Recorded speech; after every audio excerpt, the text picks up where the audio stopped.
एक बार की बात है। गांव के बीचों बीच एक बड़ी नीम के पेड़ पर टुनी चिड़िया का घर था। टुनी चिड़िया बहुत होशियार थी, लेकिन उसका दिल हमेशा नई नई चीजें करने को मचलता रहता था। एक दिन उसने सोचा, हर कोई अपनी दुकान खोल रहा है। कालू कौवा ने चाय की दुकान खोली, मोरनी ने साड़ी की दुकान खोली, तो क्यों न मैं भी अपनी जलेबी की दुकान खोलूं? जलेबी का नाम सुनते ही उसके मुंह में पानी आ गया। दूसरे दिन टुनी चिड़िया बाजार गई। उसने आटा, चीनी, केसर और घी खरीदा। उसने एक छोटा सा तंदूरनुमा कड़ाहा बनवाया जिसमें तेल गरम कर सके। गांव में जैसे ही खुशबू फैली, सबके मुंह में पानी आने लगा। बच्चे दौड़ते हुए बोले, वाह टुनी दीदी, हमें भी जलेबी चाहिए। जैसे ही दुकान खुली, कालू कौवा, गप्पू गिलहरी, मोटू खरगोश और हाथी काका तक आ पहुंचे। सबने पैसे दिए और गर्मागर्म जलेबी खाई। पर कालू कौवा की चालाकी कहाँ जाती? उसने सोचा, अरे क्यों पैसे दूं? मैं तो एक जलेबी चुपके से चुरा लूंगा। जैसे ही उसने चुराई, टुनी ने तुरंत देखा और बोली, कालू भाई, चोरी से कभी मिठास नहीं मिलती। पैसा दो, तभी स्वाद मिलेगा। सब हंस पड़े और कालू शर्मा कर पैसे चुका बैठा।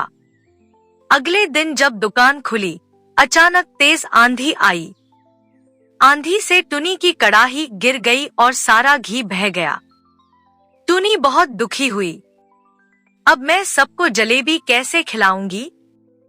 गांव के दोस्त इकट्ठा हुए। गप्पू गिलहरी बोली, हम सब मिलकर मदद करेंगे। खरगोश ने अपने खेत से गन्ना लाकर रस दिया। हाथी काका ने लकड़ी का बड़ा तंदूर लाकर दिया और सबने मिलकर कड़ाही फिर से जमाई।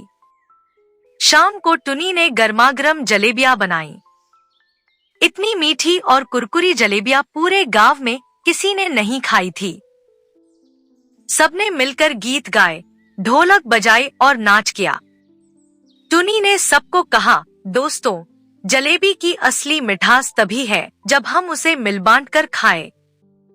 अगर हम साथ मिलकर मेहनत करें, तो हर मुश्किल आसान हो जाती है। सबने तालियां बजाईं और टुनी की दुकान गांव की सबसे प्यारी जगह बन गई।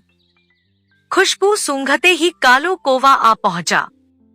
उसकी आंखें जलेबी पर टिक गईं। वह बोला, अरे टुनी, मुझे भी थोड़ी जलेबी दे दो। टुनी बोली, ठीक है कालू, लेकिन पहले तुम पैसे दो। कालू मन ही मन बोला, अरे पैसे क्यों दूं?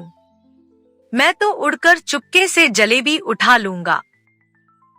जैसे ही टुनी ने जलेबी प्लेट में रखी, कालू झपट्टा मारकर उड़ गया। सब हंस पड़े, अरे कालू चोर है। टुनी ने तुरंत चालाकी दिखाई। उसने शहद में डूबी जलेबी अलग से रखी। अगले ही पल कालू फिर आया और वही जलेबी उठा ले गया।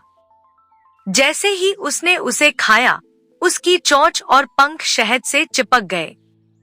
वह काव काव करता इधर उधर उड़ने लगा। गांव के बच्चे तालियां बजाने लगे, देखो देखो, कालू जलेबी चिपका कौवा। कालू शर्मा गया और बोला, टुनी बहन, माफ कर दो, अब कभी चोरी नहीं करूंगा। अगली बार पैसे दूंगा। टुनी मुस्कुराई और बोली, कालू भाई, मिठास का मजा तभी है जब हम ईमानदारी से पाए।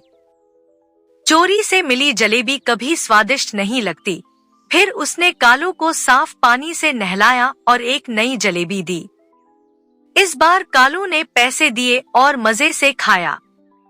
दोनों हंसते हंसते साथ बैठे और गांव के बच्चों को भी जलेबी बांटी। दोस्तों, वीडियो को यहीं पर समाप्त करते हैं। वीडियो अच्छी लगी हो तो वीडियो को लाइक कर चैनल को सब्सक्राइब जरूर करनी। धन्यवाद।